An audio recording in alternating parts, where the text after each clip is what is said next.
All right. Well, hey, welcome everyone. Thank you so much for joining me this week. Chris Robinson here, and I am excited to be back here with you as we continue on in the 15 Invaluable Laws of Growth. If you have not picked up the book yet, be sure to go to our bookstore and check out and get the book at maxwellleadership.com/15 laws.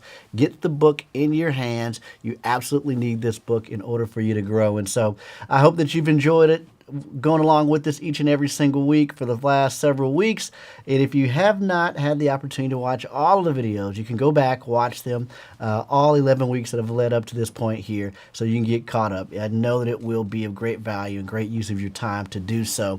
And so today we're going to continue talking about the law of curiosity. And real quick, before I do get started, we always ask that you put in the chat where you're watching from. We always like to see where we have viewers from all over the world. And I know that every single time I get a chance to see from all over, whether it's from Texas there, whether it's from the Philippines there, just always great to see so many different people on watching this here with us each and every single week. Be sure to share this with others if you get some value out of it. And if you'd like to find out more about our Maxwell Leadership Certified team, you can always go to leadwithjohn.com, leadwithjohn.com, to get more details about how you can become one of our Maxwell Leadership Certified coaches to help add value to people so they can multiply value to others.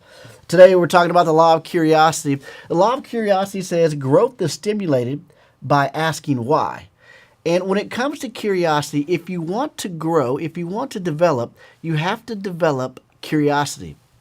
Now, I've had the privilege of sitting down with John Maxwell at many different tables, at many different breakfasts, many different lunches, many different dinners, with people at all levels of life. And I've been in the room with many, many times where he sat down, and if you ever have the opportunity to have dinner with John Maxwell, chances are it won't be John Maxwell talking the entire time. It's John Maxwell asking questions of the table and modeling curiosity. And I can tell you that John is one of the most curious people that I had ever met. And I mean, he really dials into not just writing about this, but actually living this out. And so I'm going to talk to you today about how you can cultivate curiosity. How do we do it? The book tells us exactly how to do it. Well, the first thing that you have to do is, number one, is you have to believe that you can be curious. Believe that you can be curious. And how do we believe that we can be curious? I mean, what this means is that you have to give yourself permission to be curious. You have to give yourself permission to be curious. And you really kind of have to make it a game, because if you're always talking and you're not the one asking questions, you're not learning. And so to be curious, he says, this is the single greatest difference between the curious, growing people and those who aren't, is that those believe that they can change. That's the biggest gap. And so when we believe that we can grow, when we believe that we can change, when we believe that we can learn, what that does is that opens us up to be curious, and the world begins to teach us from everything around us, from what we see on social media, to what we see in our neighborhood, to what we see in the coffee shop, to what we discuss at our dinner table. When we become curious, we really open up doors for growth. To grow in curiosity and to cultivate that, the second thing that you have to do is have a beginner's mindset. Now, this is difficult for a lot of people because we have life experience, and the older that we get, the more that we think that we know, but in opposite should be happening, is that the older that we get, the more we should know that we don't know, okay? Anytime a person is answering more questions than asking, you can be sure that they've slowed down in their growth and have lost their fire for personal growth. I just recently had the opportunity to go and speak at a church in St. Peters, Missouri, and I got a chance to sit down with the pastor, Pastor David Blunt, and I sat down with him before I went out to go and speak, and oh my goodness, it was a back and forth. His vigor of asking questions in his 70s was just furious. And he's asking question after question. I'm trying to get questions in, and he's trying to get questions in, and we're both just trying to learn. But you could see and you can sense and feel that hunger for growth inside of each of us, because we were curious about what each other were doing and keeping that beginner's mindset. You see, if you don't have that beginner's mindset, oftentimes you miss opportunities because you think that you know it. And so when you have that beginner's mindset, even if you know it, going back and asking yourself, not the question, have I heard this before, but how well do I do this? And then begin to ask yourself questions and begin to engage in that process as if you were brand new doing this for the first time. You would discover and unlock some things that were just hidden to you from years and years and years. The third thing that you can do if you want to cultivate a curious mindset is make why your favorite word. Make why your favorite word. Now, I know if you had kids, this could be very frustrating at times because kids are great at this. Kids are great at this because they're simply asking the question, why? But dad, why? But dad, why? But dad, why? And of course, well, because we said so, right? It's typically the answer when we get out of frustration. But what's great is that they're showing and displaying a curious mindset. They're just wanting to learn. They're just wanting to grow. How well are you at asking the question, why? You see, when you ask the question why, it can help you clarify an issue. But curious people, when they're asking the question why, not in a victim mentality sense of why did this happen to me or why doesn't things ever work out? No. Curious people are asking why because they're looking for a way to find solutions. They're looking for a way to find solutions. And if you want to grow in your income, it's real simple. Solve problems, be a solution-oriented person, because the bigger the problems that you solve with your solutions, the larger the paycheck. The smaller the problems and solutions that you provide, the smaller the paycheck. So if you want to grow, you need to make your favorite word why. Make your favorite word why. Next thing you can do if you want to cultivate curiosity is spend time with curious people. Spend time with curious people. Just as I shared, I've had the opportunity to do that with John as I was speaking about the pastor that I had just spoke for a few weeks ago.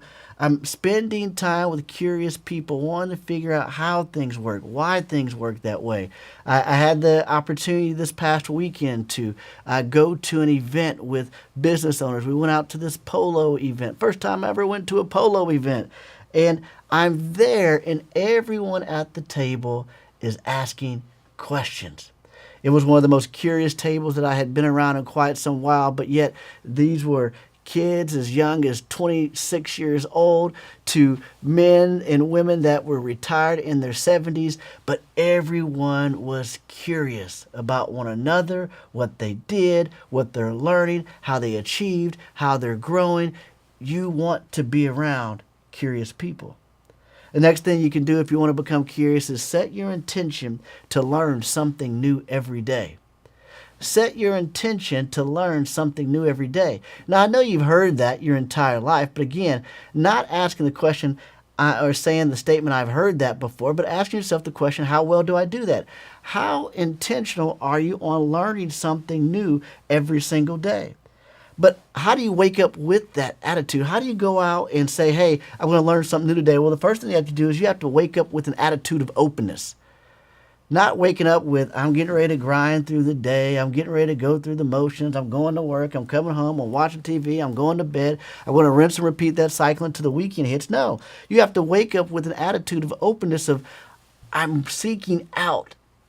I want to learn something new today about this. So you've got to set that intention. And when you set that intention, you begin to see things that you could not see before because you were intentionally looking for what it is that you want to learn that next day. You see, you also have to keep your eyes and ears open throughout the day. You see, when you begin to set the intention of what it is that you're looking to learn, what you're curious about, it begins to show itself time and time again over throughout your day if you're open to it. And then if you want to learn something new every day, the third thing that you can do that will enhance everything that you do is take time to reflect. Take time to reflect. Now, this is huge because, you can make your week greater next week if you just ask yourself these 3 simple questions at the end of each day. At the end of each day, if you ask these 3 questions, I promise you next week will not look the same if you take time to reflect. It's going to open up something new to you. 3 questions are this. Number 1, what went right today? What went right? Number 2, what went wrong? Number 3, what could I do differently? What went right? What went wrong? What could I do differently? If you ask yourself those questions every single day, for the next 7 days and you're honest with yourself, you take time to write out those answers, I'm telling you the next week is going to look better. And if you do that over time, life is going to progress, life is going to grow because you're taking that time to reflect and you're learning something new daily. The next thing you can do if you want to cultivate curiosity is partake in the fruit of failure. You know, John also wrote a book called Sometimes You Win, Sometimes You Learn. I often say the phrase to people that I've never lost a dime in business. Never. I can't believe it. You would not believe that I have a 100% record of never losing a dime in business. Now, I've never lost a dime in business. But man, I have paid a whole lot of tuition. Real quick in the chat, how many of you have paid a lot of tuition in business from mistakes and failure? But see, we can either look at that and say, hey, I'm never going to do that again, or we can be curious and we can begin to ask, why didn't that work? What could I do different? What can I learn from this? How can I grow from this? What can I do? If we begin to take time to reflect on that, you'll never lose a dime in business. And you can chalk it up as tuition, because the thing about tuition is that we can make that money back. That tuition is an investment in your growth long term. But we have to partake in the fruit of failure. Next thing we have to do is we have to stop looking for the right answer. We have to stop looking for the right answer. If you want to be curious and cultivate curiosity, you have to understand that there's a answer, but it's not the answer. There's always multiple answers, multiple ways to make something work. And so anytime that you're exploring, trying to do something new, trying to get different results in life, you have to look at everything and believe that everything can work. Everything works. Every single thing that you're looking into to achieve your goal, your dream, your vision, it works, but you have to work it. That way that you're looking at isn't the way, it's just a way, and there's multiple ways for you to get to where you want to go. And if you understand that, then everything becomes an opportunity, because you simply look at it and go, hey, that's a way. Well, that's a way. Well, that's a way. Not the way, but so many of you are waiting on the way. You're waiting for all the circumstances to be right. You're waiting for everything to be lined up for you, waiting for the timing to be right. And you're missing opportunity after opportunity because you're looking for the way, not a way. Find a way to get started on your dream, but stop looking for the right answer. You want to cultivate curiosity, you have to get over yourself. You have to get over yourself, and you have to allow for yourself to fail. And it's okay for you to fail. And oftentimes when we are not over ourselves, we think more highly, and we think about what other people will think about, our failures. You think about a Tyler Perry who slept in his car. Nobody's looking at Tyler Perry today laughing, going, oh my goodness, Tyler Perry was sleeping in his car. No, he paid a price to get to where he is today, and he didn't care what his path to success looks like. I think about, for me, when I made that conscious choice years ago, when I made the conscious choice that I'm going to pursue my goal, my dream of impacting people, and I'm not going to care what my path to success looks like. What did that look like at that time? That looked like me giving up a home to foreclosure. That looked like me turning a car to repossession. That looked like me, just not having all the stuff that I had gained and giving that up. I could have said and cared what other people thought about, but here's the thing that you have to understand is that most people don't care, and most people aren't thinking about you. But we oftentimes create stories in our head that we allow for us to get in our own way. And you have to get over yourself, give yourself some grace, and not care what your path to success looks like. Because when you don't care what that path looks like, and you're looking for different ways to get there, and you fail sometimes along the way, and you're capitalizing on those lessons and that tuition that you paid, what's going to happen over time is you're going to find your way. And the last thing that we want to do if we want to cultivate curiosity is we have to get out the box. We have to get out the box. You see, when average people ask themselves, can I do this? It's based on their circumstances that they see today. You see, but an abundant thinker asks questions differently. How can I do this? Why not me? What if it works? And when you begin to explore and ask those questions and curiosity, and you're good, It opens your mind up for solutions, and it forces your mind to look for solutions. So you have to ask yourself better questions. And in order to get out of the box, it simply takes time to reframe your thoughts, to reframe the way that you look at failure, reframe the way that you look at success, reframe what you think that you know by becoming more curious. If you want to learn, if you want to grow, you have to become more curious and cultivate a life of curiosity. I hope that you found that helpful here today. I look forward to being with you next week as I move on and continue and talk about the law of modeling, which says that it's hard to improve when you have no one but yourself to follow. And so I hope that you'll join me next week. Be sure to check out maxwellleadership.com/15 laws. Hey, and if you want to find out more information about being a part of Maxwell Leadership Certified Team, check out leadwithjohn.com to find out more details. I look forward to seeing you next week. Thanks a lot, everybody. Have a great day.